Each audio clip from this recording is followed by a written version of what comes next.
இந்த வேலையை அவங்க பார்த்துக்கிறட்டும்பா, நீ தேவன ராஜ்யத்தை கொடுத்து பிரசங்கம் பண்ணு, தேவனுக்காக நீ கிளம்பி வா. சுயத்தை வெறுத்து சிலுவை எடுன்னா என்ன? இந்த சுயம்ங்கிறது எதை குறிக்குது? இந்த மாம்சத்தை குறிக்கிறது, இந்த உலக பிரகாரமான எண்ணங்களை குறிக்கிறது, இந்த விழுந்து போன சுவாபத்தை குறிக்கிறது. என்னை அழைத்த தேவன் உண்மையுள்ளவர், அவர் எனக்கு சொன்னதை செய்வரை கைவிட மாட்டார், அவருடைய இதெல்லாம் என்னுடைய சொல்லியிருக்காரு, அவருடைய ஊழியக்காரன் நான், அவருடைய பிள்ளை நான், அவரை விசுவாசிக்கிறோம் நான், எல்லா நாவும் வரை கர்த்தர் என்று அறிவிக்கும் மன்னம், அறிக்கை செய்து ஏற்றுக்கொள்ளும் மன்னம், அவர் எல்லாவற்றுக்கும் மேலாக தலையாக தந்தல் இருக்கிறார். அப்படியாக அவரையே நம்பி இருக்கிறவங்களுக்கு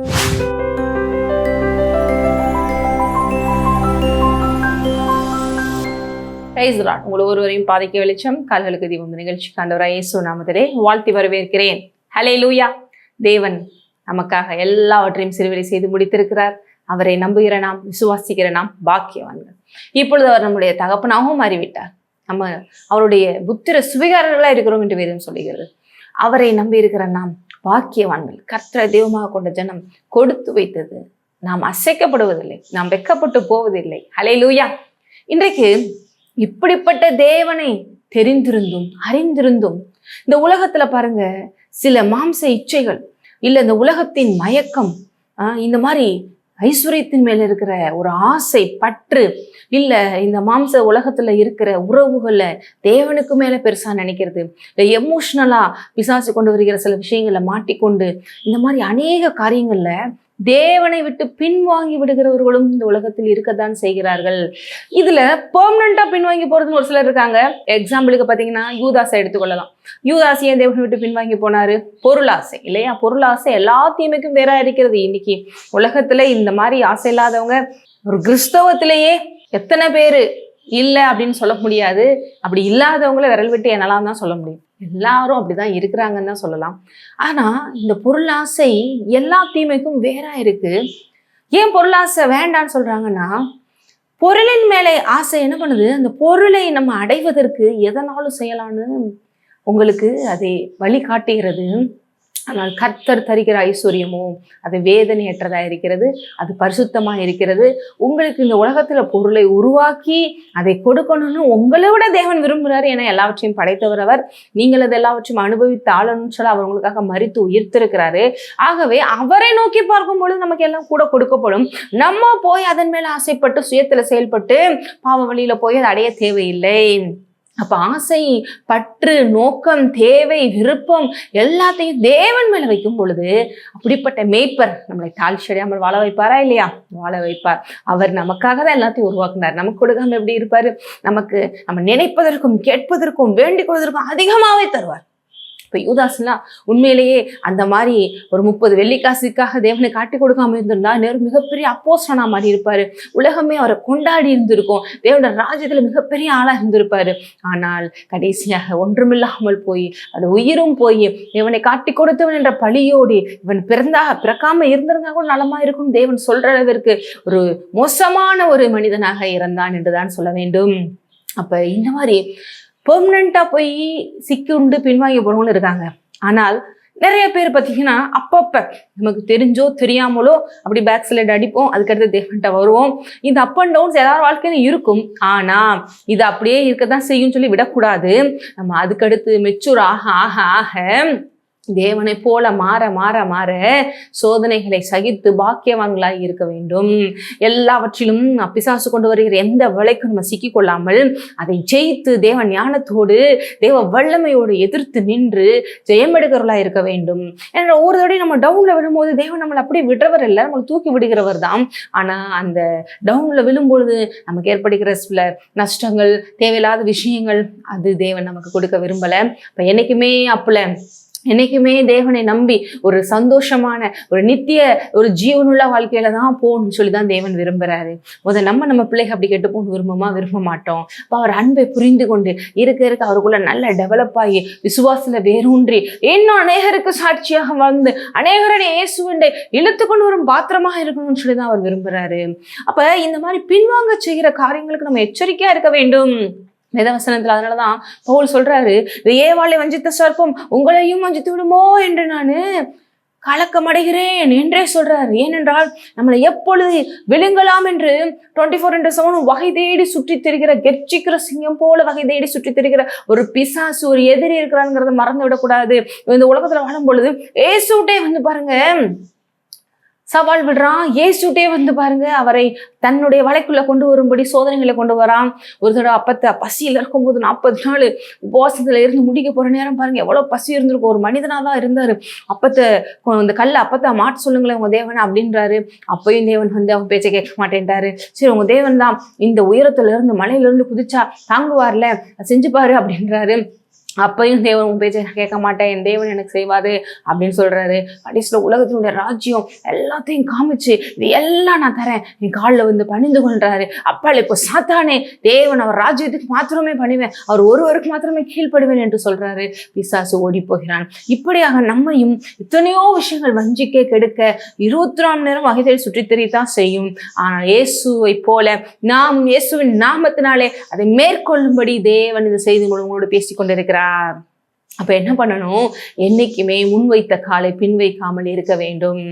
தேவனுடைய பிள்ளைகள், விசுவாசிகள், ஊழியர்கள், ஊழியக்காரர்கள் கூட ஏன் சில நேரங்கள் இப்படி பின்வாங்கி போயிடுறாங்க, ஏன் இப்படி ஸ்பாயில் ஆகி போயிடுறாங்கன்னா இந்த மாதிரிதான் மாம்ச இச்சைகள், ஐஸ்வர்யத்தின் மயக்கம், இந்த உலக பிரகாரமான கவர்ச்சிகள், இந்த உலக பிரகாரமான ஆசை, பற்று, விருப்பங்கள், இந்த உலக பிரகாரமானா இந்த உலகத்துல இருக்கக்கூடாதுன்னு உங்களை தேவன் சொல்லலைங்க.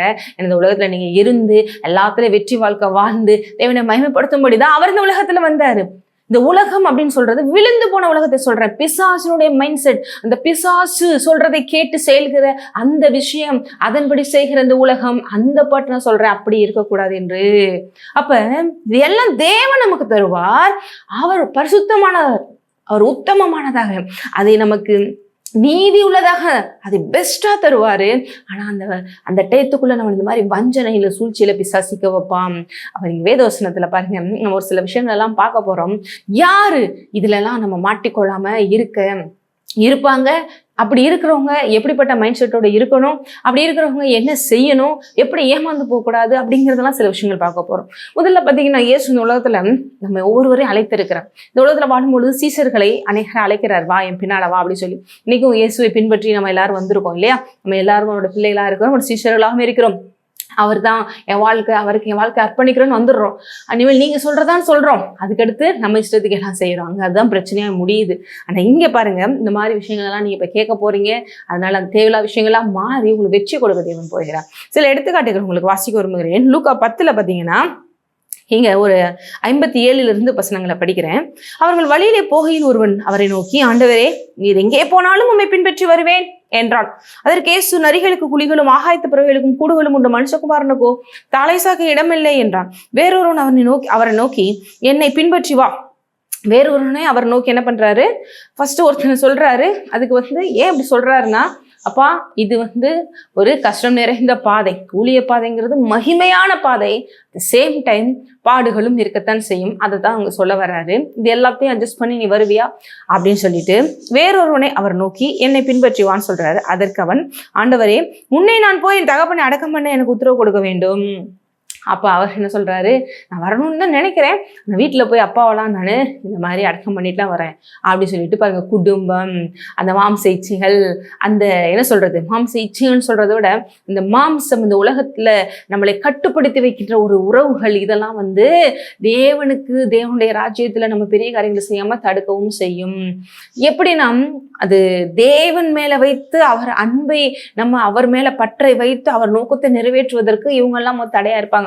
ஏன்னா இவங்க நமக்கு பாசம், அன்புங்கிற பேர்ல நம்ம கஷ்டப்படக்கூடாது, நம்ம செய்யக்கூடாதுங்கிறதுக்காக அவங்க நல்ல விதத்துலதான் சொல்லுவாங்க. ஆனால் இப்போ எப்படி ஒரு எக்ஸாம்பிளுக்கு இயேசு இருக்கும் பொழுது பேதுரு சொல்றாரு இல்லையா, நீர் சிலுவையில மரிக்கக்கூடாது, இது நமக்கு நடக்கக்கூடாது அப்படின்னு. உடனே இயேசு பேதுருவை பார்த்து என்ன சொல்றாரு, நல்லாப்பா, நல்லா சொன்னேன், என் மேல எவ்வளவு அன்பு அப்படி சொல்றாரு. இல்ல, அப்பா இப்போ சாத்தானே சொல்றாரு. இப்படியாக தான் நிறைய பேர் நம்ம கூட இருக்கிறவங்க, நம்ம வீட்டாரே நமக்கு சத்துருக்களா இருக்கிறாங்க. எப்படின்னா, இந்த மாம்சத்துல யோசிக்கிறதுனால செயல்படுறதுனால இவரும் இப்படி சொல்றாரு. அதுக்கு தேவன் சொல்றாரு, மரித்தோர் தங்கள் மரித்தோர் அடக்கம் பண்ணட்டும், நீ போய் தேவனுடைய ராஜ்யத்தை குறித்து பிரசங்கின்னு சொல்றாரு.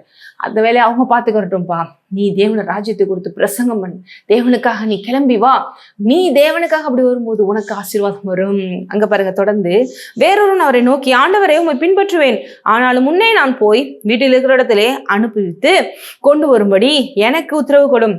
நான் எல்லாத்தையும் சொல்லி எல்லாத்தையும் செட்டில் பண்ணிட்டு எல்லாம் முடிச்சுட்டு வரேன், அதுக்கு நீங்க பண்ணுங்க, அதுக்கடுத்து நான் உங்களை ஃபாலோ பண்ணிக்கிறேன்றாரு. அதற்கு இயேசு, கலப்பையின் மேல் தன் கையை வைத்து பின்னிட்டு பார்க்கிற எவனும் தேவனுடைய ராஜ்யத்திற்கு தகுதி உள்ளவன் அல்ல என்றார். கலப்பையின் மேல் அப்படின்னா ஒர்க் பண்றதுக்கு ரெடி ஆயாச்சு, அதுக்கடுத்து போயிட்டு திரும்பி பார்த்துட்டு வேற வேலையை செய்ய போனோம்னா அங்கே வேலை கெட்டு போயிடும். அதான் தேவன் சொல்றாரு, இது தேவராஜ்யம்ங்கிறது ஏதோ சாதாரண உலக பிரகாரமான வேலை கிடையாது. நீங்க ஒரு வேலை செய்யற இடத்துக்கே போயிட்டு கொஞ்ச நேரம் கழிச்சு வீட்டில் ஏதோ ஒரு பிரச்சனை, நான் போகணும் பெர்மிஷன் கேட்டாலே திட்டுறாங்க, என்னங்க வேலை செய்யற இடத்துல வந்து இப்படி கேட்குறீங்க, அதெல்லாம் கொடுக்க முடியாதுன்றாங்க, லீவுனா அப்படிதான் கொடுக்க முடியுன்றாங்க, கரெக்ட் டயத்துக்கு வரணுங்கிறாங்க, ஃபுல்லா நல்லா வேலை பார்க்கணுங்கிறாங்க. அப்ப தேவனுடைய ராஜ்யம் எவ்வளவு பெரியது, எவ்வளவு விலையேறப்பட்டது.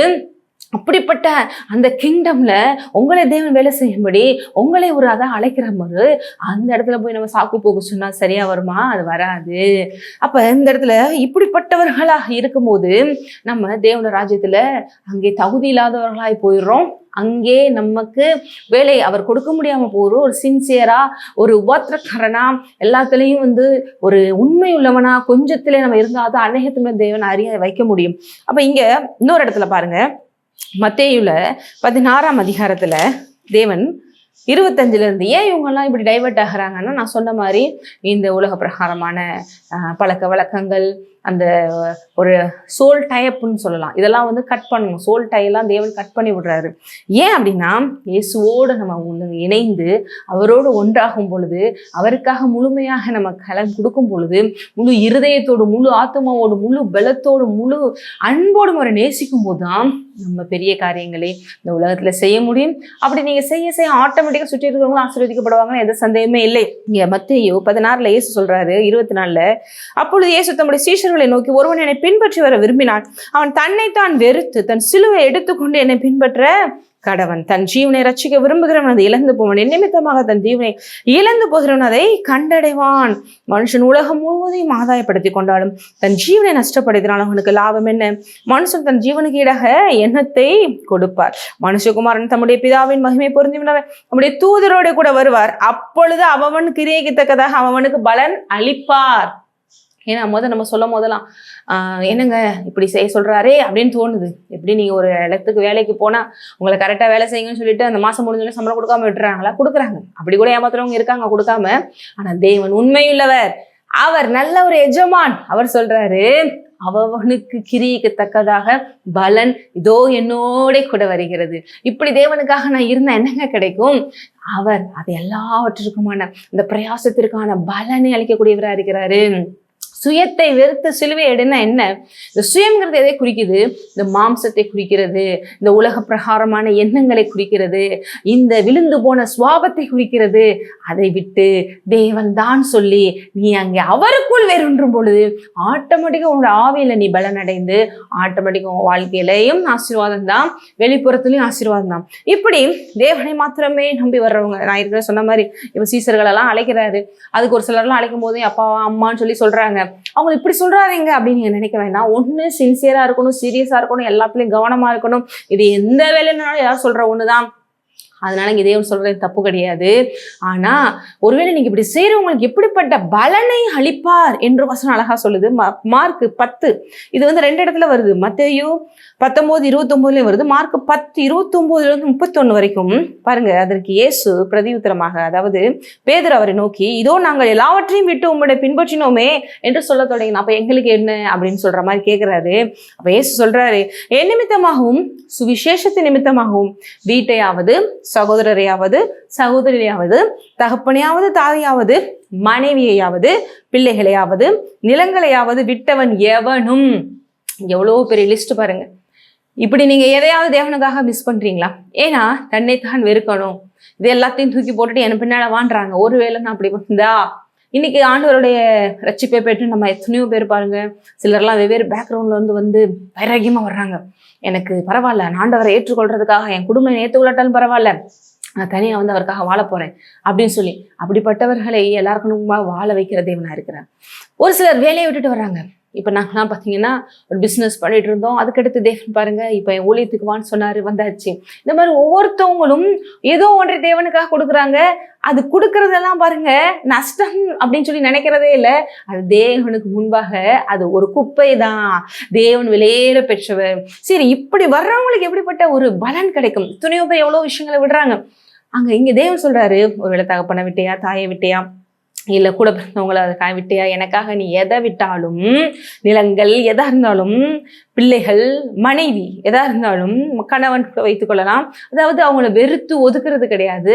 தேவனுக்காக நம்ம விட்டு கொஞ்சம் ஒதுங்கி வர்றதுன்னு வேணா சொல்லலாம். இப்பொழுது இம்மையிலே துன்பங்களோட கூட இந்த துன்பங்கள் இருக்கதான் செய்யும், ஆனால் சகித்து கொண்டு தேவனுக்காகன்னு சொல்லி போகும்போது பாருங்க, அப்போஸ்தலர்கள்லாம் வந்து எல்லாத்தையும் விட்டுட்டு தான் பாருங்க ஊரெல்லாம் போய் தேவனை பற்றி சொல்ல வர்றாங்க. ஆனா இன்றைக்கும் அவர்களை தேவன் எவ்வளவோ உயர்த்தி வைத்திருக்காரு. எத்தனையோ ஊழியக்காரங்க எத்தனையோ இடங்கள்ல பாருங்க, போக முடியாத இடங்கள்லாம் மிஷினரிஸ் போறாங்க. எத்தனையோ மிஷினரிஸ் இன்னைக்கு இந்தியாவில் வந்து இவ்வளவு முன்னேற்றத்தை ஏற்படுத்த அவங்கவுங்க சொந்த வீடு, சொந்த ஜனம், சொந்த நாடு, வசதி வாய்ப்புகள் எல்லாம் விட்டுட்டு வர்றாங்க. கடைசியில் உயிரையும் கொடுக்குறாங்க. இப்படி எதை விட்டாலும் இம்மையிலும் துன்பங்களோட கூட என்ன வரும்? நூறத்தனையாக. என்ன வரும்? நூறத்தனையாக. இந்த அறிவு இல்லாதனாலதான் பாருங்க பிசாசு பக்கம் போயிடுறாங்க. பிசாசு சொல்ற விஷயங்களை கேட்டுக்கிட்டு அவன் காமிக்கிற சில விஷயங்கள் அதுதான் பெருசுன்னு சொல்லி இந்த ஏவாளை வந்துதான் பார்த்தீங்களா? அவர் தேவன் ஆதாம் ஏவாளையும் அவரை போலதான் உருவாக்கி வச்சிருக்காரு. அந்த பிசாசு வந்து ஏவாள்கிட்ட என்ன சொல்றான்? நீ இதை சாப்பிட்டுட்டா, அந்த பழத்தை சாப்பிட்டுட்டா நீ ஆண்டவரை போற மாதிரி, ஆல்ரெடி ஆண்டவரை போலதான்ப்பா இருக்கிறீங்க. அந்த அறிவு இல்லாததுனாலதான் பாருங்க பிசாசுக்கு உடன்பட வேண்டியது. இதே மாதிரிதான் என்னை அழைத்த தேவன் உண்மை உள்ளவர், அவர் எனக்கு சொன்னதை செய்வரை கைவிட மாட்டார். அவருடைய இதெல்லாம் என்னுடைய சொல்லியிருக்காரு. அவருடைய ஊழியக்காரன் நான், அவருடைய பிள்ளை நான், அவரை விசுவாசிக்கிறோம் நான் வெட்கப்படுவதில்லைன்னு இல்லாம இந்த மாதிரி சில விஷயங்கள்ல போய் மாட்டிக்கொண்டு தேவையில்லாம பிசாசின் வழியில போய் பின்வாங்கி போறாங்க. லோத் என்ன பண்றார்? லோத்தினுடைய மனைவியை கூட்டிட்டு வரும்போது திரும்பி பார்க்காத அப்படின்னு சொல்றாரு. ஆனா கடைசியில என்ன பண்றா? திரும்பி பார்க்கறாரு. எதை காமிக்கிறது?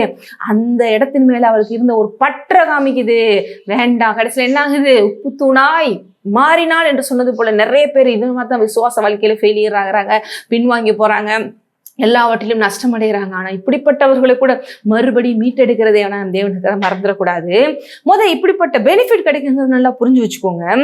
நூறத்தனையாக 100 times 100% உங்களுக்கு வீடுகளையும், சகோதரரையும், சகோதரிகளையும், தாய்களையும், பிள்ளைகளையும், நிலங்களையும், மறுமையிலே நித்திய ஜீவனையும் அடைவான் என்று மெய்யாகவே உங்களுக்கு சொல்லுகிறேன். உண்மையிலும் நூறத்தனையான ஆசீர்வாதம், மறுமையிலும் நூறத்தனையான ஆசீர்வாதம். பாருங்க, நீ ஒரு கலசமே நாமத்தினாலே தண்ணீர் கொடுத்தால் கூட அதற்கான பலன் அடைய மாட்டான். இப்படிப்பட்ட உண்மையுள்ள தேவன், அவனுக்குரிய பலன் இதோ என்னோட வருகிறது என்று சொன்ன தேவன், நான் அழிப்பேன் என்று சொல்ற தேவன். இந்த உலகத்துல நீங்க ஒரு டாப் மோஸ்ட் பெரிய கம்பெனியில வேலை பார்த்தாலே அவங்க சொன்ன மாதிரி உங்களுக்கு சம்பளம் கொடுக்குறாங்க, அது கொடுக்குறாங்க, இது கொடுக்குறாங்கன்னா இவர் உண்மையுள்ளவர். இந்த எஜமானினுடைய ஊழியக்காரர்களா இருக்கும் பொழுது இந்த எஜமான, இந்த பெரியவரை, இந்த ஐஸ்வர்ய சம்பனரை, இரக்கத்தில் ஐஸ்வர்யம் உள்ளவரை, நீதி உள்ளவரை நீங்க நம்பி இருக்கும் பொழுது உங்களை எப்படி அவர் கைவிடுவார்? கைவிடவே மாட்டார். இந்த அறிவு, இந்த நிச்சயம் நமக்கு இருக்கணும். துன்பங்களோடு தான் சில நேரங்கள் இந்த உலகத்தில் துன்பங்கள் இருக்கும். ஏன்னா நீதி நிமித்தம் பாடுகள் வரத்தான் செய்யும். ஏன்னா வந்து இருக்கிற உலகம் பிசாசினுடைய கையில இருக்கிறதுனால அவன் நமக்கு எதிராக எப்பொழுதும் யுத்தம் பண்ணிக்கிட்டு தான் இருப்பான், போராடி கொண்டுதான் இருப்பான். பரிசுத்தவான்களுக்கு எதிராக அவன் என்னைக்குமே எப்பொழுதுமே வலை வீசி கொண்டுதான் இருப்பான். ஏன்னா நம்மளை கண்டா அவனுக்கு பிடிக்காது. ஏனால் தேவராஜ்யம் இந்த பூமியில வரக்கூடாதுங்கிறது அவனுடைய எண்ணம். இந்த உலகத்தை இருளிலே வைத்திருக்கணும், இந்த உலகத்துல இவங்க ஒளியை கொண்டு வந்துடக்கூடாது, மக்களை மீட்டக்கூடாதுன்னு எண்ணம். நம் மூலம் தேவன் அதை செய்கிறார். ஹல்லேலூயா. அப்ப இந்த மாதிரி தேவனுக்காக நீங்க எதிலையும் விட்டு கொடுக்காமல், டைவர்ட் ஆகாம அவரையே பிடித்து கொண்டு வாழ்கிறவர்களா இருக்க வேண்டும். அப்ப யாரை முன்மாதிரியாக வைத்து வாழ வேண்டும்? ஏசு இந்த உலகத்துல ஒரு சாதாரண மனுஷன் நம்ம போல வந்தாலும் சிலுவையில பாருங்க, அவர் தொங்கும் போது எல்லாரும் சொல்றாங்க, இவரா தேவகுமாரன், இப்படி அடிக்கப்படுறாரு, இப்படி கொல்லப்படுறாரு, இவரை காப்பாற்றவே அவரால் முடியல, இவர் தான் நம்மளை காப்பாற்ற போறாரா அப்படின்றாங்க. ஆனால் அந்த பாடுகளுக்கு பின்னால் ஒரு மகிமை இருந்தது.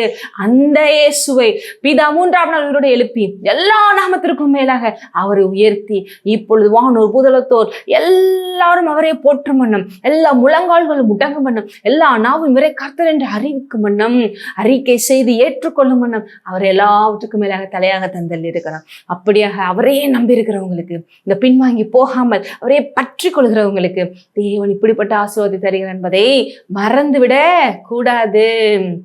அப்ப தேவன் இன்னைக்கு கூட சொல்றாரு, மறுபடியும் என்னிடத்துல ஓடி வா, திரும்பி பார்க்காத அந்த உலகத்துல விட்டு வந்தவைகளை, பின்னானவைகளை நீ அப்படியே விட்டுவிடு, முன்னானவைகளை நோக்கி ஓடு. உனக்கு தேவன் வைத்திருக்கிற அந்த பரம அழைப்பின் பந்தய பொருளுக்காக இலக்கை நோக்கி தொடர்ந்து ஓடு. பவுல் சொல்றாரு, அப்படியாக நான் ஓடுறேன், அப்படியாக ஓடு. இயேசுவை முன்மாதிரியாக வைத்து ஓடு. அவர் தனக்கு முன்பாக இருக்கிற அந்த மகிமையை எண்ணி எல்லாவற்றையும் சகித்தது போல இன்றைக்கு இந்த வேதத்துல இருக்கிற எல்லா விசுவாச வீரர்களை போல தேவனுக்காக ஓடு. உனக்கு பெரிய மகிமை காத்து கொண்டிருக்கிறது. விட்டுட்டு வந்தவைகளை திரும்பி பார்க்காதே என்று சொல்றார். ஹல்லேலூயா. செபிக்கலாம். சோத்திரம் தகப்பன், இந்த அருமையான நேரத்துல என்னோடு இருந்து அப்பா இந்த வார்த்தை கேட்கிற ஒவ்வொருவரும் இப்பொழுதே ஒருவேளை பிசாசால ஏதாவது வஞ்சிக்கப்பட்டிருந்தா அவங்க இப்பொழுதே ஒப்பு கொடுக்கட்டும் தகப்பனே. தேவையில்லாத எல்லா குழப்பங்களும் மாறட்டும். அவர்கள் எந்தெந்த காரியங்கள்லாம் உம்மிடத்துல வரவிடாமல் பிரித்து வைத்திருக்கிறோம் இயேசு கிறிஸ்துவின் நாமத்தினால பட்டு போக முடிய கட்டளை கொடுக்கிறோம். மறுபடியத்துல ஓடி வரட்டும் தகப்பனே. ஒருவேளை நான் பின்வாங்காமல் தெய்வனை மாத்திரமே நம்பிதான் இருக்கிறேங்கிறவங்களுக்கு மிகப்பெரிய உயர்வையும் கனத்தையும் அப்பா எல்லாருக்கும் முன்பாக கொடுக்க போகிறீங்க. இன்மையிலும் மறுமையிலும் நூறத்தனை ஆசீர்வாதத்தை கொடுக்க போறீங்க. நன்றி இயேசுவின் நாமத்திலே ஆமென். தேவனுடைய கிருபையும் சமாதானம் உங்களோடு இருப்பதாக. நீங்கள் ஆசீர்வதிக்கப்பட்ட